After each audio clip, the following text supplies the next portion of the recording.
এখানে বিভিন্ন জায়গায় ধরো কই গেল আখি আছে, অনেকে এখানে ব্রন টোন থাকে, একটু দেখবা হাত দিয়ে দেখবা যে কোথায় ড্যাশ আছে, যে এরকম হোয়াইট হেডস আছে কিনা, এখানে ব্ল্যাক হেডস আছে কিনা, এখানে থাকে হলো বেশি।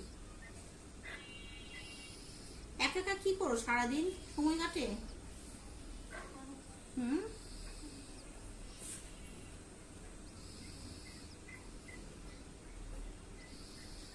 এই যে দেখো, ঠিক আছে। আরেকটা জিনিস দেখবা, যাদের যে এরকম একটু মেস্তার বা এরকম অনেকের গালে মেস্তার মানে কি থাকে না, মেস্তা হয়ে যায় না, বা সানবার্ন হয়ে যায়, যারা ধরো একটু এটাকে কি বলবো, কক্সবাজার ঘুরতে গেছে কিংবা বিভিন্ন জায়গায় ঘুরতে যাওয়ার পরে কিংবা অনেক দিন রোদ্রে কাজ করার পরে অনেকে সানবার্ন হয়, ওইসব সানবার্ন গুলি কিন্তু ফেয়ার পলিশ বা গোল্ড ফেশিয়াল করা যাবে, কিন্তু ফেয়ার পলিশ ছাড়া গোল্ড ফেশিয়াল করতে হবে। মানে কোনো ধরনের পোড়া বা কালো দাগ থাকলে, বিশেষ করে পোড়া এবং মেলাজমা থাকলে, মেস্তা থাকলে ওখানে ফেয়ার পলিশ করা যাবে না।